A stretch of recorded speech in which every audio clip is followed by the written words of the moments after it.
नमस्कार मित्रांनो, विदर्भाचा खादाळमध्ये तुमचं स्वागत आहे। चला तर आज आपण बनवूया शिमला मिरचीचा बेसन। तर मी इथे शिमला मिरची घेतलेली होती, स्वच्छ पाण्याने धुवून सुद्धा घेतलेली आहे आणि अशा प्रकारे शिमला मिरचीचे काप सुद्धा करून घेतलेले आहे मी। तर शिमला मिरचीच्या बेसनामध्ये टाकण्यासाठी मी इथे 2 ते 3 हिरवी मिरचीचे काप करून घेतलेले आहे। एक टोमॅटो घेतलेला आहे आणि एक कांदा घेतलेला आहे। तो कांदा मी एकदम बारीक बारीक असा चिरून घेतलेला आहे। तर इथे मी गॅसवरती कढई ठेवून घेतलेली आहे। त्यामध्ये 2 गुटले तेल टाकून घेतलेलं आहे आणि त्यामध्ये 1 चमच जिरे सुद्धा टाकून घेतलेलं आहे। तर तुम्ही बघू शकता इथे आपले जिरे चांगल्या प्रकारे तडतडत आहे आणि आता यामध्ये मी ज्या काही आपण हिरवी मिरची चिरून घेतलेल्या होत्या त्या सुद्धा मी यामध्ये टाकून घेतलेल्या आहे।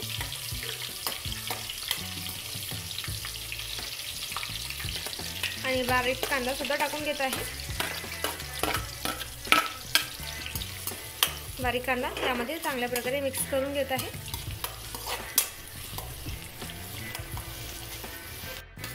तर आता मी यामध्ये शिमला मिरची टाकून घेत आहे आणि चांगल्या प्रकारे मिक्स करून घेतलेला आहे।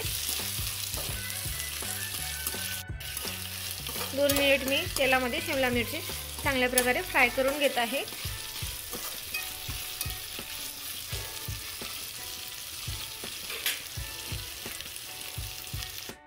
तर आता यामध्ये मी चवीनुसार मीठ टाकून घेतलेलं आहे। तर इथे आपल्या शिमला मिरचीला 2 मिनिट झालेले आहे आणि तुम्ही बघू शकता आपली शिमला मिरची चांगल्या प्रकारे शिजलेली आहे। आणि एक मी टोमॅटो कापलेलं होतं ते सुद्धा मी यामध्ये टाकून घेतलेलं आहे।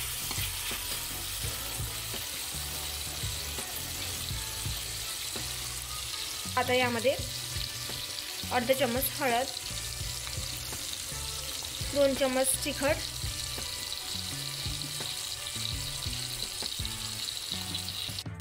आणि हे मी चांगल्या प्रकारे मिक्स करून घेत आहे।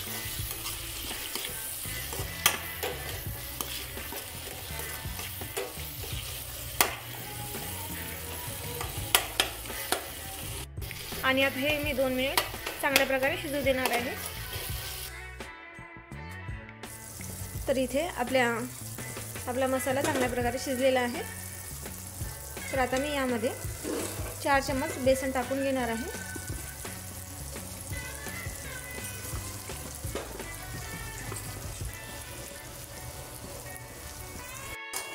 आणि आता मी हे बेसन चांगल्या प्रकारे मिक्स करून घेणार आहे।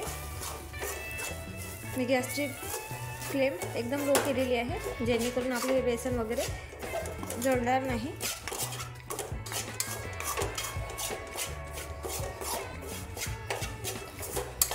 तर तुम्ही बघू शकता इथे थोड्या प्रमाणात आपलं बेसन हे मिक्स व्हायला सुरुवात झालेली आहे।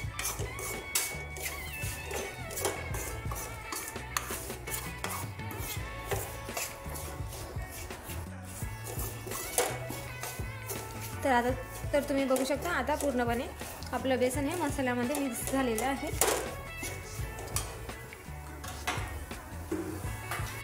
तर आता मी यामध्ये थोडंसं असं पाणी टाकून देणार आहे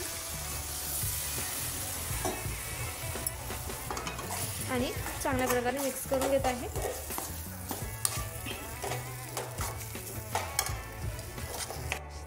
आणि आता हे मिश्रण मी सतत 5 मिनिट हलवत राहणार आहे जेणेकरून आपलं हे बेसन कढईला लागलं पाहिजे म्हणून।